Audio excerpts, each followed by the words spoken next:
Hi, ഞങ്ങൾക്കിന്ന് കുറച്ച് കാവത്ത് കിട്ടിട്ടോ. ചില side ഇതിനെ കാച്ചിലെന്നും പറയും.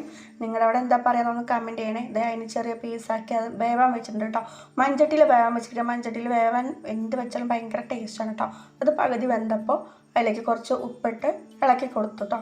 അതിനുശേഷം ആ വെള്ളം ഊറ്റി കളഞ്ഞു. നമ്മുടെ കാവത്ത് പുഴുങ്ങിയത് റെഡി.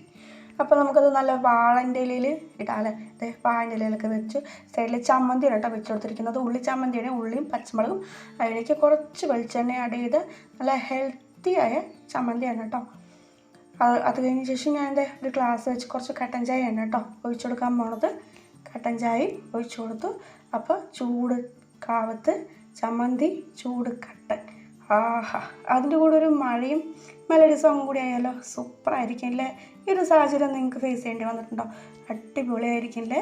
നമ്മുടെ പണ്ടത്തെ മുത്തശ്ശൻ്റെയും മുത്തശ്ശിയുടെയൊക്കെ ആരോഗ്യത്തിൻ്റെ രഹസ്യം ഇങ്ങനെയായിരിക്കും. പക്ഷെ ഇപ്പോഴത്തെ തലമുറകൾക്ക് ഇതിൻ്റെ ഒരു ടേസ്റ്റ് അറിഞ്ഞ് വരണം എന്നില്ല കേട്ടോ. അറിയില്ലെങ്കിൽ ഒന്ന് ട്രൈ ചെയ്ത് നോക്ക്. സൂപ്പർ ടേസ്റ്റാണേ.